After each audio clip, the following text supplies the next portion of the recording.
যারা আজকে এত বড় ক্ষতি করছে, বিটিভি জ্বালাই দিছে, এরা মেট্রো রেল জ্বালাই দিছে, এরা চান্স পাইলে পদ্মা সেতু ভাঙিয়ে দিত, শুধু চান্স পায় নাই। বঙ্গবন্ধু কন্যার কাছে ক্ষমতা ভুল শুদ্ধ থাকলেও উনার কাছে ক্ষমতা নিরাপদ, আর এদের কাছে ক্ষমতা গেলে কি হবে এইটার নমুনা। আসসালামু আলাইকুম দর্শক, দেশ ও দেশের বাইরে থেকে যে যেখান থেকে আমার এই ভিডিওটা দেখছেন সকলকে অসংখ্য অসংখ্য ধন্যবাদ। দর্শক, প্রথমেই দেখছিলেন শিরোনাম, এখন দেখবেন বিস্তারিত।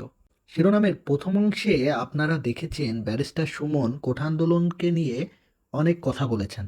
তিনি সরকারের বিপক্ষে যারা আন্দোলন করেছেন তাদেরকে নিয়ে আরও কিছু কথা বলেছেন, কিন্তু সেই কথা শেষে ব্যারিস্টার সুমন নতুন আরেকটি তথ্য দিয়েছেন।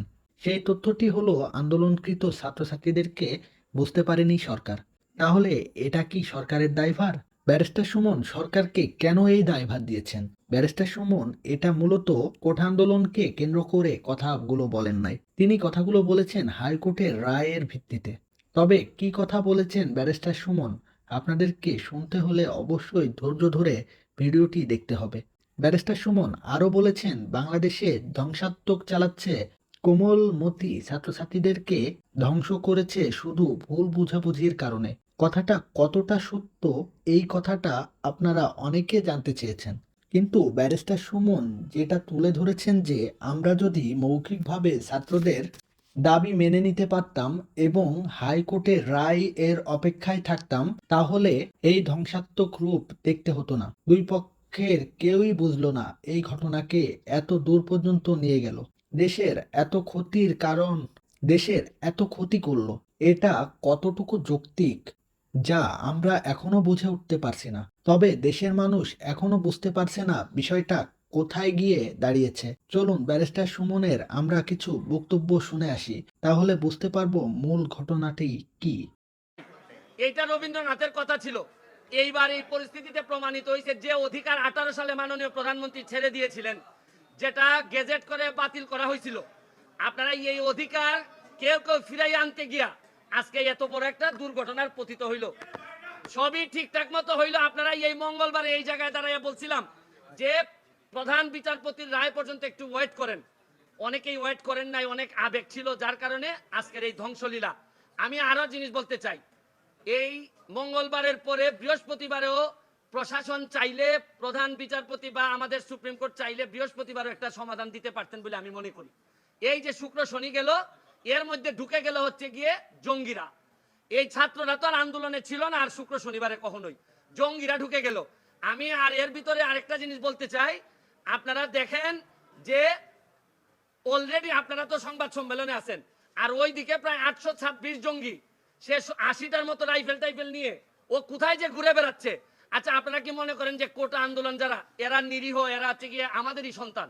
তারা তো সংস্কারের কথাই চাচ্ছিল, সরকারও সংস্কার চাচ্ছিল, মধ্যখানে এই ঝামেলাটা হয়ে গেল, মিসআন্ডারস্ট্যান্ডিং, এবং এই সুযোগটা নিয়ে নিল জামাত বিএনপি, সুযোগটা নিয়ে নিল হচ্ছে জঙ্গিরা।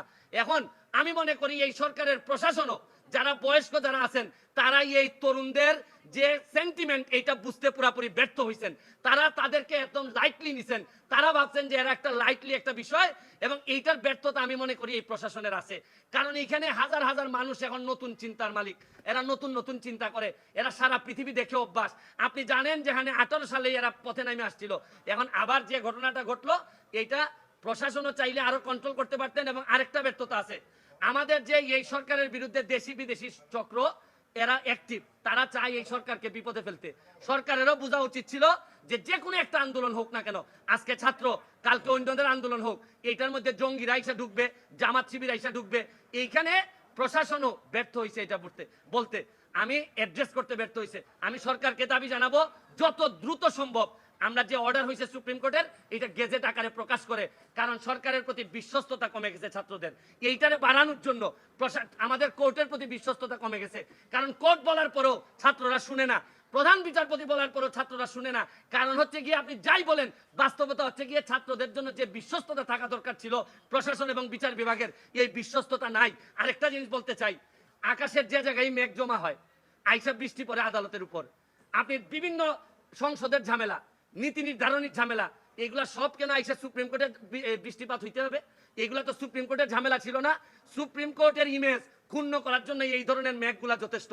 পলিসি ডিসিশন যেখানে প্রধানমন্ত্রী 18 সালে শেষ করে দিচ্ছেন, এইটারে হাইকোর্টে নিয়ে আসা এইসব ঝামেলা মানে মেঘ জমে অন্য জায়গায় আর বৃষ্টিপাত হয় হচ্ছে গিয়ে সব সুপ্রিম কোর্টে।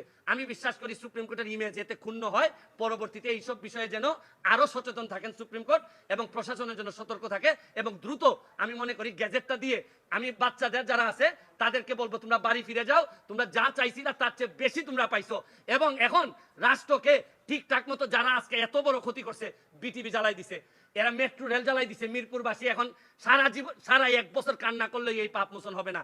আর এরা চান্স পাইলে পদ্মা সেতু ভেঙে দিত, শুধু চান্স পায় নাই।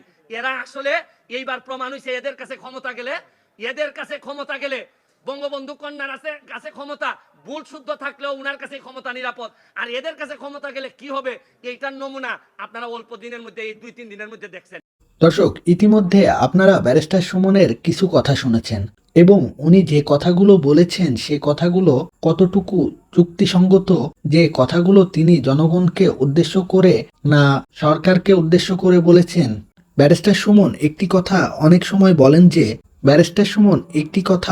সময় বলেন যে মেঘ যেখানেই দেখা যাক না কেন বৃষ্টি হয় হাইকোর্টে। আজ বাংলাদেশ এত উন্নত হওয়ার পরেও কোঠা আন্দোলনকে কেন্দ্র করে এত মানুষের প্রাণ গেল।